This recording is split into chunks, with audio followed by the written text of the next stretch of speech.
ஸ்லோகம் 33 ராகம் ஆனந்த பைரவி. ரெஃபரன்ஸ் பாடல்.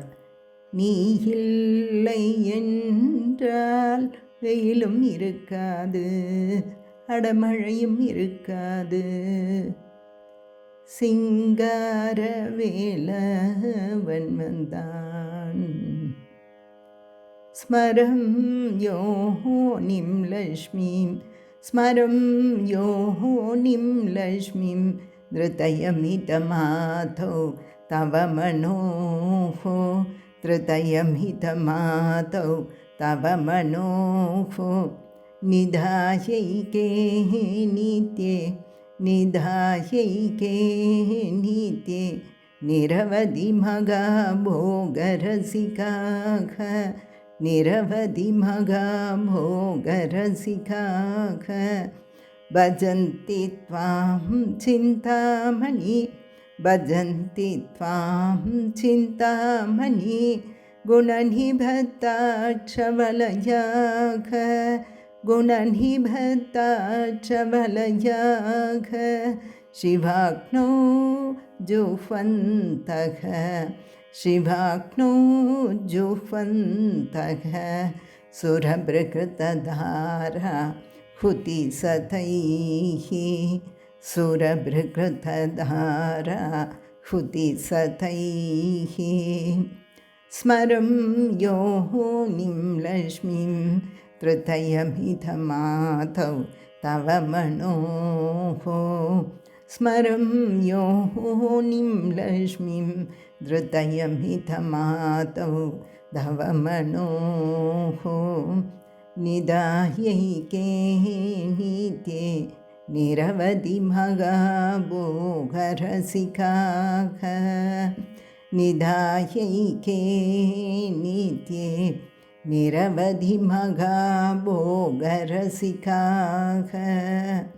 भजन्ति त्वां चिन्तामणि गुणनिबद्धाक्षवलयाः भजन्ति त्वां चिन्तामणि गुणनिबद्धाक्षवलयाः शिवाग्नौ जुह्वन्तः सुरभृकृतधारा हुतिशतैः शिवाग्नौ जुह्वन्तः सुरभृकृतधारा हुतिसतैः स्मरं योनिं लक्ष्मीं धृतयमिदमादौ तव मनोः निदायैके नित्ये निरवधि मघा भोगरसिकाः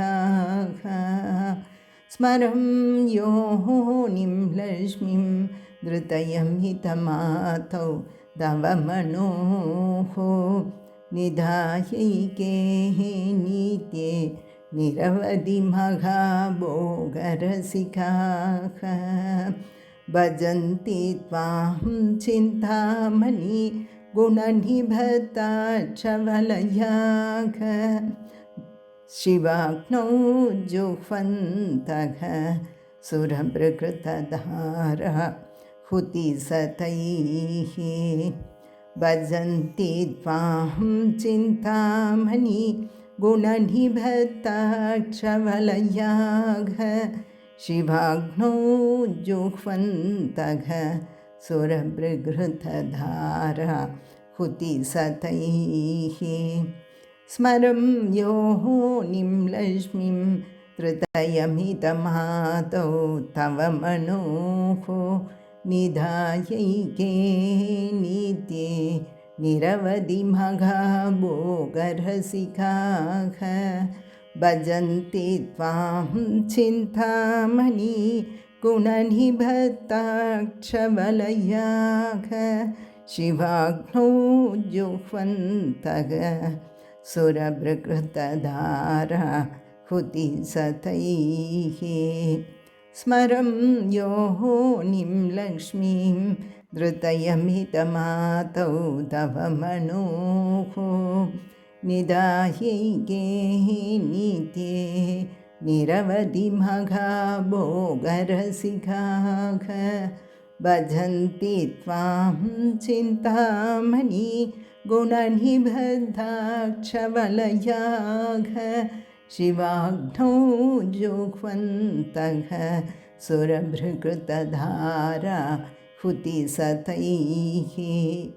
இஸ்லோகத்தின் பொருள்.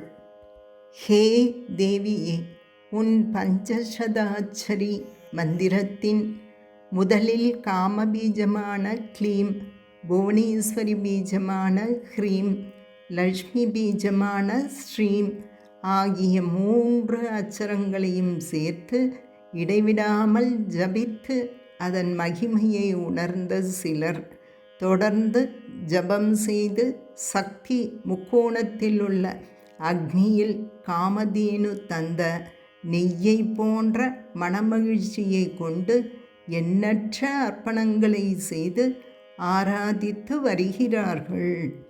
ஓம் ஸ்ரீ மாத்ரே நமக.